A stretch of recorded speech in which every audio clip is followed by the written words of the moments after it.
మాట్లాడుతూ ఉంది. కొన్ని విషయాలు చెప్పారు. మరి నేను అందులోంచి నేను కూడా మాట్లాడాలని ఆశపడుతున్నాను. హల్లెలూయా. ఒకసారి నేను వాక్యాన్ని చదివిన తర్వాత మనం ముందుకు వెళ్దాం. మత్తయి సువార్త 5వ అధ్యాయము 8వ వచనం. హృదయ శుద్ధి గలవారు ధన్యులు, వారు దేవుణ్ణి చూచెదరు.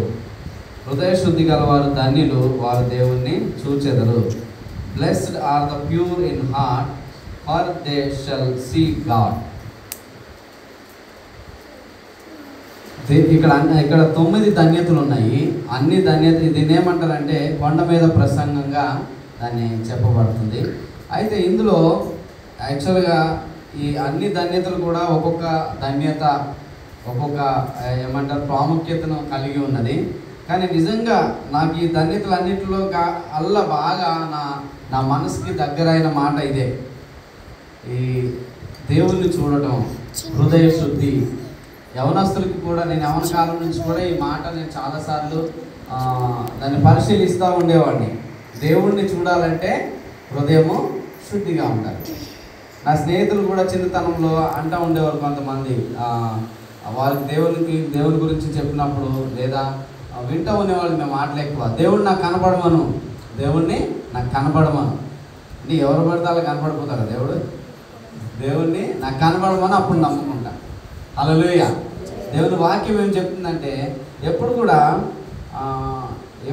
బైబిల్ లేదా దేవుని వాక్యము మన ఆలోచనలు మన మాటలకు అనుగుణంగా ఎప్పుడూ ఉండదు. దేవుని వాక్యం కానీ దేవుని కార్యాలు కానీ దేవుని వాక్యము దేవుని వాక్యానుసారంగానే పనిచేస్తుంది. ఈ మధ్య కాలంలో కూడా మనము అంటే సబ్జెక్ట్ కాదు కానీ ఒక చిన్న కాంట్రవర్సీ చూస్తూ ఉన్నాం. ఇగో నేను పంపిస్తున్నా ముగ్గురిని, వీళ్ళు స్వస్థపరచమను చూస్తూ ఉన్నాం చాలా విషయాలు. అంటే నువ్వు స్వస్థపరచమంటే పరచడానికి దేవుడు నీకేమన్నా పనోడా, నువ్వు చేయమంటే చేయడానికి? బైబిల్లో చూస్తే కూడా దేవుడు ఆయన చిత్తానుసారంగా ఆయన కార్యాలు చేసినట్టు చూస్తూ ఉన్నాం. కానీ ప్రజలు చెప్తే అక్కడ ప్రజలు బతిమాలుకుంటే చేసిన కార్యాలు కొన్ని ఉన్నాయి.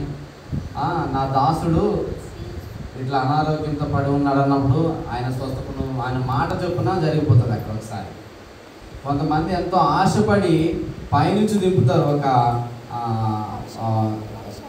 పక్షవాయు గలవాడిని దింపినప్పుడు అక్కడ వాళ్ళ ఆశను వాళ్ళ విశ్వాసాన్ని చూసి దేవుడు స్వస్థపరిచిన కార్యాలు ఉన్నాయి. కానీ నువ్వు డిమాండ్ చేస్తేనో కమాండ్ చేస్తేనో ఆయన చేయడు. హల్లెలూయా.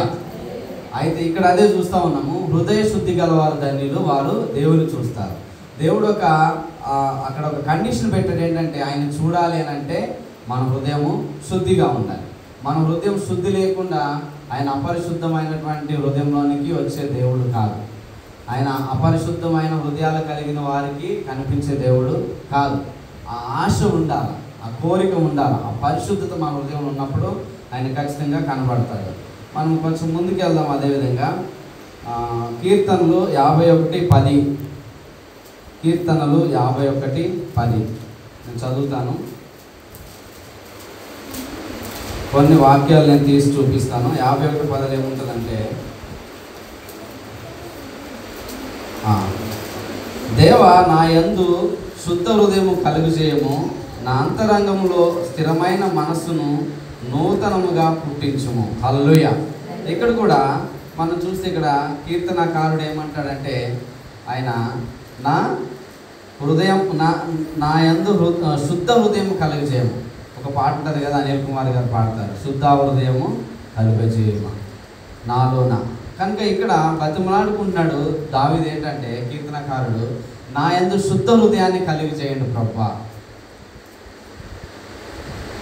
హృదయము శుద్ధి లేకుండా దేవునికి ఇష్టమైనటువంటి అసాధ్యము. హృదయంలో పరిశుద్ధత లేకుండా నీ జీవితంలో నేను దేవుడిని నమ్ముకున్నాను, నేను దేవునిలో నడుస్తున్నాను అనుకుంటా వెళ్తున్న వారు ఎవరన్నా ఉంటే అది మూర్ఖత్వం.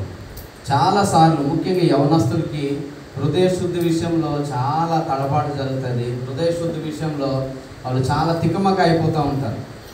చాలా ఒక పోరాటం అనేది జరిగింది. మనకు కూడా యవనస్తులే కానీ పెద్దవారికి కూడా హృదయ శుద్ధి, అనేక రకాలైనటువంటి హృదయ శుద్ధి గురించి మనం తెలుసుకోబోతున్నాం ఇంకా ముందు కూడా. సో ఇక్కడ ఏమన్నంటే కీర్తనకారుడు